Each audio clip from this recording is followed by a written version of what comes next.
Hello, this is Angela with Progress Permaculture. I'm in the car with Ruth and George, who doesn't really want to be on camera, so we'll just hide him back here.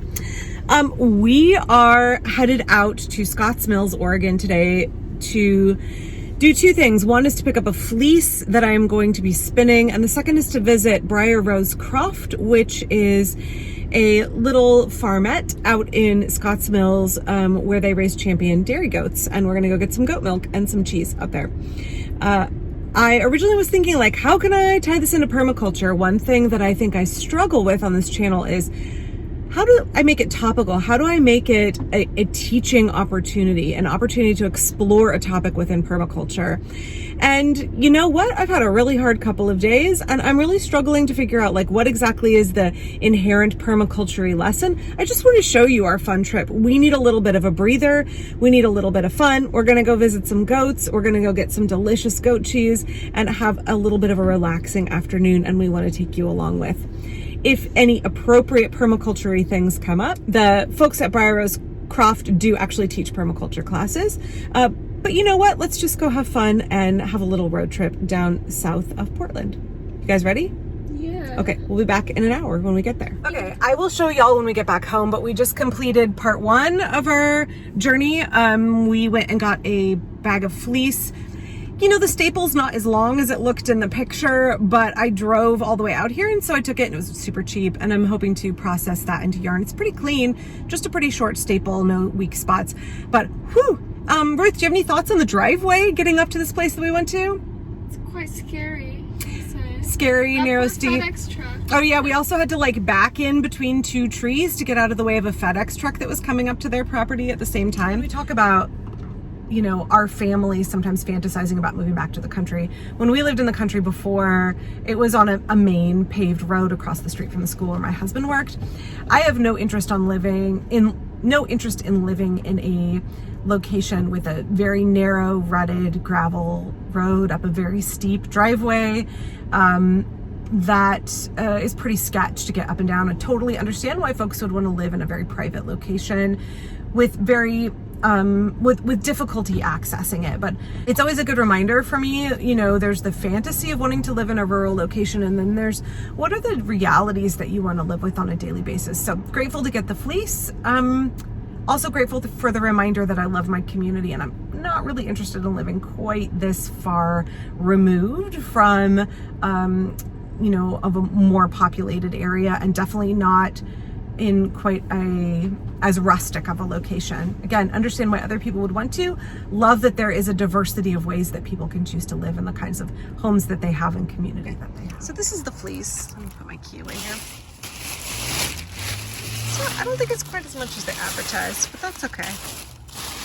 I drove all the way out there. I was gonna get it no matter what. Okay, so here it is. She said it was cleaned, and I think what she meant was skirted, because it's definitely not washed. I think that staple will be okay. It seems strong. It's definitely very, very dirty. It has a nice crimp. It seems really soft.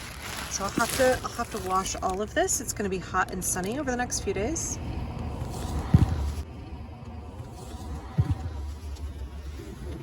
We'll be back when we hit our next location. Hello. Hello. Hello, little babies.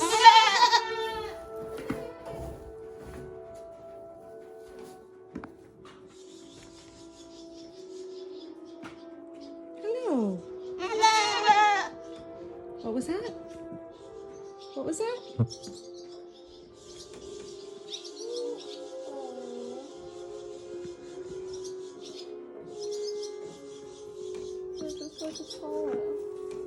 They're so sweet.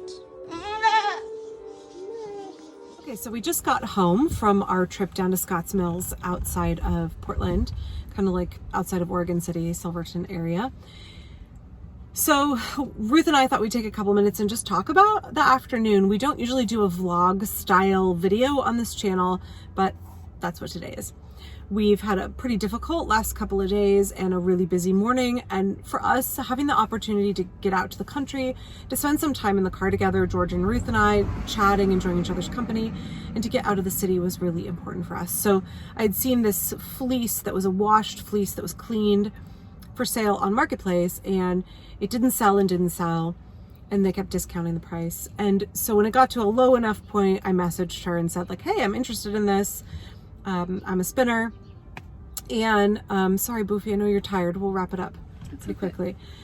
So she, said, oh, I live in Scotts Mills. And great, that's right by where my friend at Briar Rose Croft sells goat milk. She raises Nubian goats for like champion dairy goats. So if you are interested in having your own flock of herd, is it herd with goats? I'm not a goat person.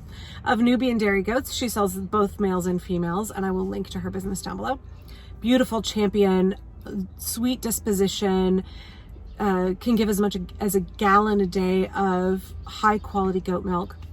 So we went down to get some goat milk, and then she, can't sell goat cheese, but gifted us some of her amazing goat cheese. Okay, we got some goat milk, Nubian goat milk, fresh and delicious. Goat milk, I learned, does not separate out, so you can't really use it for making butter, but that means that it stays basically essentially homogenized. And then also she gave us some cheese, which we will be eating. I really like this cheese stuffed into squash blossoms. It's delicious. So we will be eating that. Fresh made yesterday. So we thought we would double up. Those places were only 10 minutes from each other. And as I said at the beginning, that first house that we went to get the fleece, it was an okay quality. Staple's not super long. I'll spin it. It'll be fine. It's a good practice fleece. For us, it was good for me to be reminded of why it is that I'm choosing at this point in my life to live in the city and not in the country.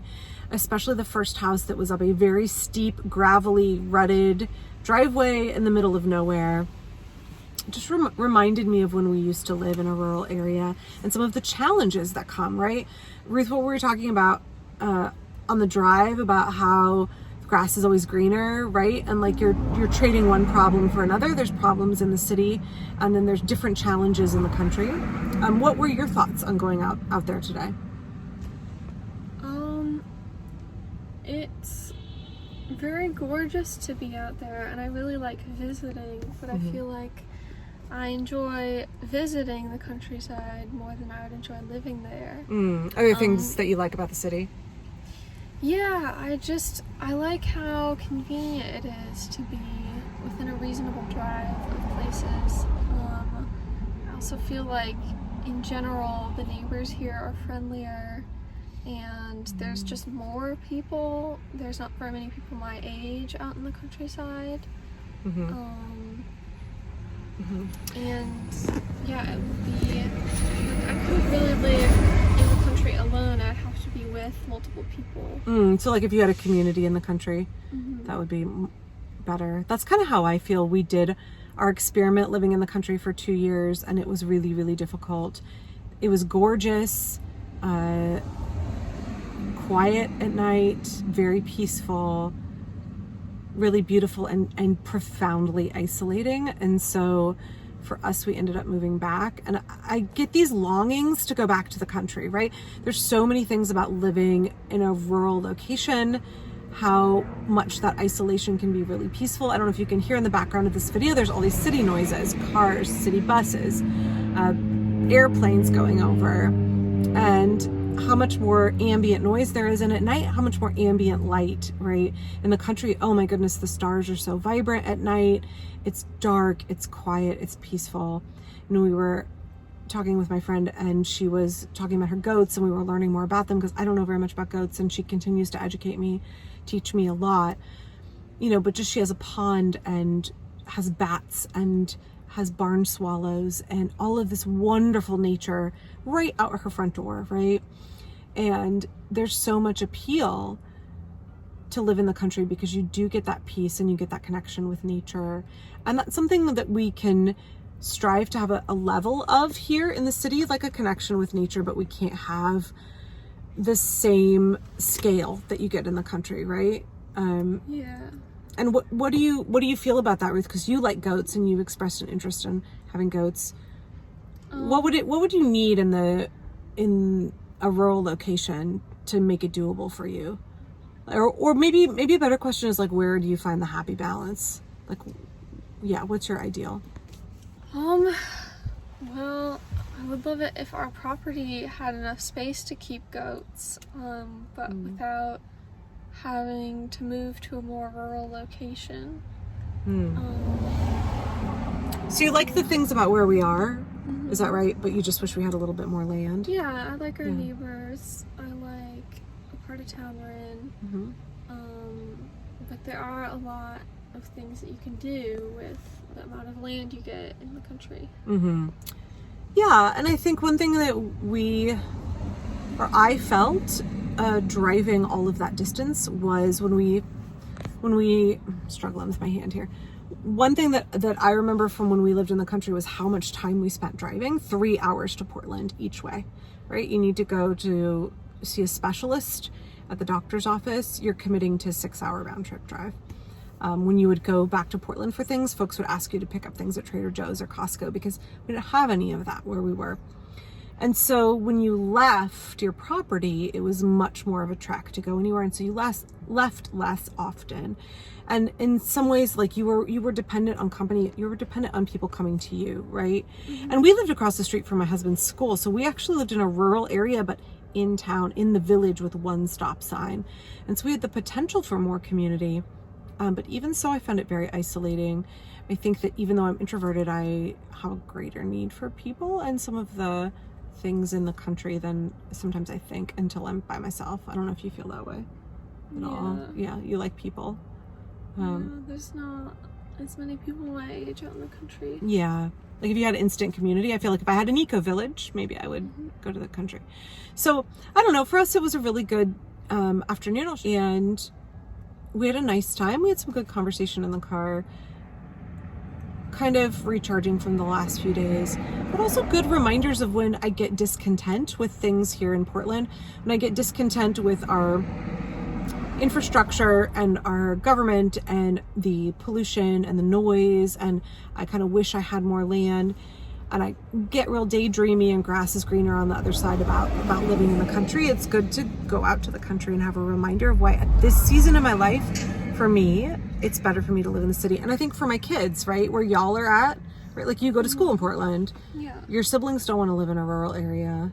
And just how, for me right now, this is the right place to be, and it's okay to have it not be perfect and to find contentment in it, even though there are things there are many ways in which I would like to live in the country, and many things that are meaningful and appealing about the country that I have to forego in order to live where we're living now.